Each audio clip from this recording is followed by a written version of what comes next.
Behind towering walls in Toronto's most exclusive neighborhood sits a $100 million fortress.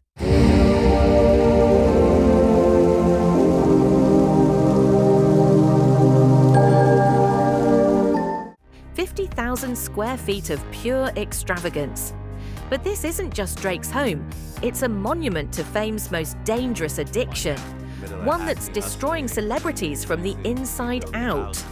What if I told you that every crystal chandelier, every exotic wood panel, every square foot of this mansion reveals the dark truth about celebrity psychology? Drake calls it the embassy, but I call it something else entirely. There's a hidden room in this mansion that exposes Drake's deepest fear, and it changes everything we think we know about success. Remember Aubrey Graham, wheelchair-bound teenager on Canadian TV's Degrassi? That kid dreaming of rap stardom had no idea he was about to crack the code that 99% of celebrities never figure out. While his peers chased hit singles and Grammy nominations, Drake was quietly studying a different game entirely: the celebrity financial life cycle. And what he discovered would transform him from a Toronto actor into a $250 million empire. Here's what Drake understood that most celebrities don't. Performance-based income is a trap. Tours end, albums flop, fame fades. But empires last forever. Research shows celebrities now invest an average of $38 million per venture. Drake didn't just follow this trend, he perfected it. His Toronto mansion, $100 million. Beverly Hills estate, $75 million. Texas ranch, $15 million. But these aren't just homes, they're psychological fortresses and tax optimization weapons. Drake's October's very own brand started as tour merchandise. Today, it's a $50+ million fashion empire spanning continents. But here's the genius.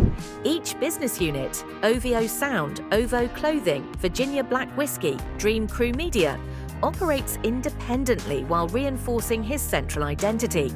He even owns a $185 million private jet called Air Drake. Not for luxury, for business. Every flight generates income, connections, opportunities. But there's something disturbing about how Drake spends his wealth, something that reveals the addiction I mentioned earlier. Step inside the embassy and witness celebrity psychology in its rawest form. A 20,000-piece Swarovski crystal chandelier dominates the entrance. An NBA regulation basketball court sits beneath 44-foot ceilings. Exotic limestone and bronze cover every surface. But why such extreme luxury? Research reveals three disturbing psychological drivers: social competition. In elite celebrity circles, material display equals survival. Drake's mansion isn't just a home, it's armor in an endless status war. Identity crisis. Every luxury purchase provides external validation of internal worth.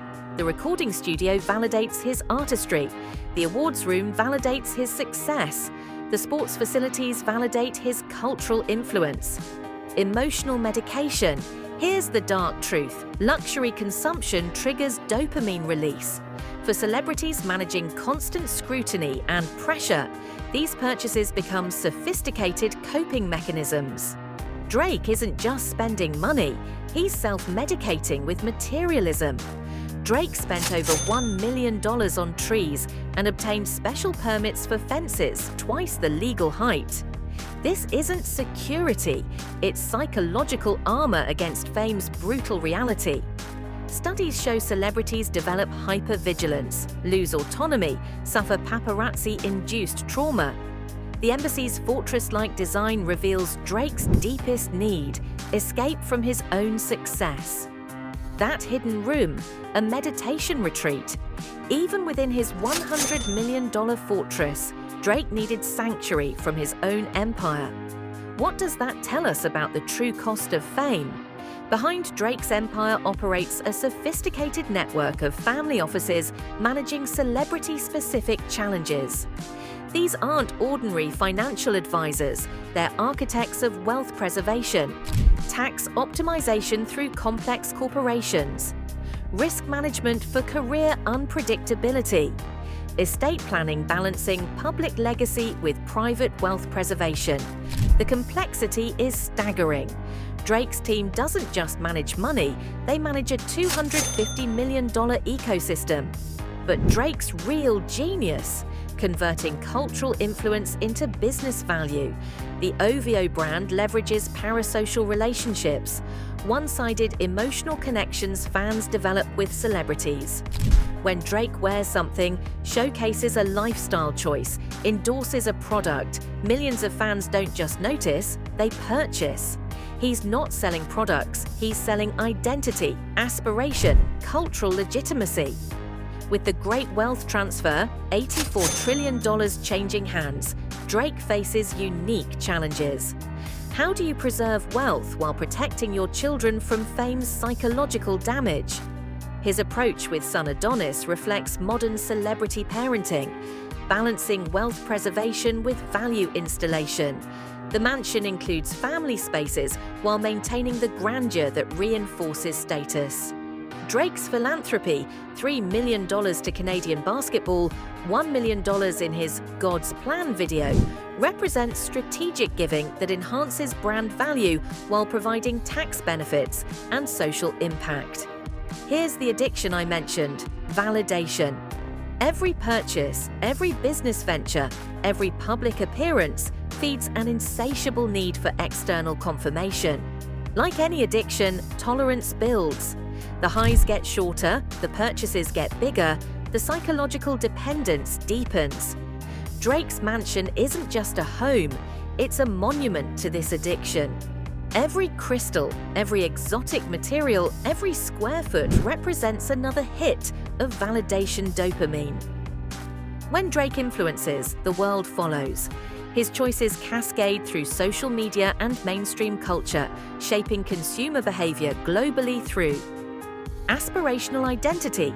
Fans buy celebrity-associated products as identity tools. Social proof. Celebrity endorsement validates purchasing decisions. Cultural legitimacy. Celebrity association elevates products to cultural significance. Drake doesn't just influence music, he shapes global consumer psychology. Standing before Drake's embassy, we're witnessing the physical manifestation of 21st century celebrity psychology. This $100 million fortress serves as a financial investment vehicle, creative workspace, social networking hub, psychological armor, status symbol, and private sanctuary, all simultaneously. The embassy represents fame's impossible equation. How do you live publicly while surviving privately? Despite $250 million in wealth, despite fortress walls, despite a global empire, Drake still needed that hidden meditation room.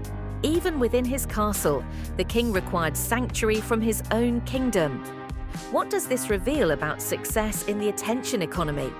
When achievement demands such elaborate psychological armor, are we witnessing triumph or tragedy? The embassy stands as both monument and warning, proof that in fame's game, the house always wins, and sometimes the biggest prison is the one you build for yourself. But Drake's story continues. With celebrity influence reaching unprecedented levels and the great wealth transfer reshaping global economics, the embassy might not be a destination, it might be a launching pad for something even more ambitious. The question isn't what Drake has built, it's what he's building next.